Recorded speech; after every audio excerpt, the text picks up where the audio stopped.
आदरणीय उपसभापति महोदय, जन्म और मृत्यु पंजीकरण संशोधन अधिनियम सरकार का एक ऐसा दूरदर्शी कदम है जो पारदर्शिता, आधुनिक तकनीक और सुशासन यानी कि गुड गवर्नेंस को बढ़ावा देता है। आज मैं जन्म और मृत्यु पंजीकरण संशोधन अधिनियम के पूर्ण समर्थन में खड़ी हूँ और अपनी पार्टी शिवसेना और अपने मुख्य नेता आदरणीय एकनाथ जी शिंदे साहब की तरफ से इस अधिनियम को पूरा समर्थन देती हूँ।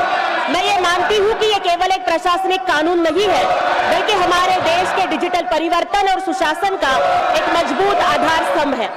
जमीन से उठकर आसमान तक का सफर तय करना है, हर एक नागरिक के हक का सही हिसाब करना है।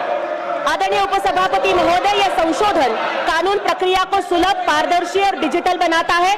एकीकृत राष्ट्रीय और राज्य स्तरीय डेटाबेस बनने से मतदाता सूची, राशन कार्ड, पासपोर्ट और अन्य सरकारी कल्याणकारी योजनाओं का सीधा लाभ नागरिकों तक बिना किसी बिचौलियों तक पहुंचता है।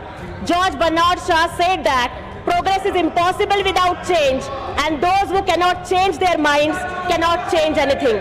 लेकिन उपसभापति महोदय, कोई भी कानून मतलब मैं यहाँ पे बोलना चाहूंगी कि मेरे माता पिता के जन्म का रजिस्ट्रेशन नहीं हुआ तो दुर्भाग्य से मैं उनकी बर्थडे नहीं जानती। तो मैंने एक हल निकाला कि मेरी माँ का नाम सावित्री है, तो सावित्रीबाई फुले की जन्मतिथि 3 जनवरी को मैं उन्हें हैप्पी बर्थडे कहती हूँ। मुझे लगता है कि यह अधिनियम भारत के हर नागरिक को अपने जन्म और मृत्यु का पंजीकरण कराने का बुनियादी अधिकार देगा। उनके तक, अंतिम पायदान तक खड़े हुए लोगों तक सरकार की योजनाएं सुगम तरीके से पहुंचेगी और घुसपैठियों को देश से खदेड़कर देश की एकता और अखंडता बनाए रखने में ये कानून बहुत ही महत्वपूर्ण साबित होगा। लेकिन अध्यक्ष महोदय, मैं यहाँ पर इस सरकार का समर्थन करते हुए कुछ सुझाव देना चाहूंगी जो अनुसूचित जाति, जनजाति और वंचित और अशिक्षित वर्गों के अधिकारों के लिए है।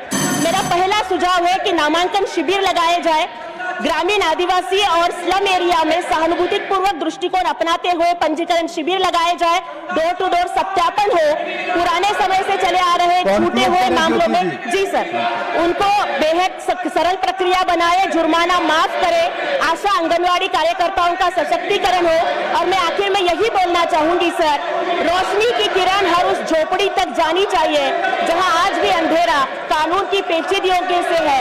मुझे लगता है कि ये कानून, ये अमेंडमेंट बिल इसे सरल बनाएगा और सामाजिक न्याय का एक महान उदाहरण बनेगा। जय शिवराय, जय भीम, जय महाराष्ट्र। धन्यवाद। माननीय मंत्री Nityanand Rai ji to reply the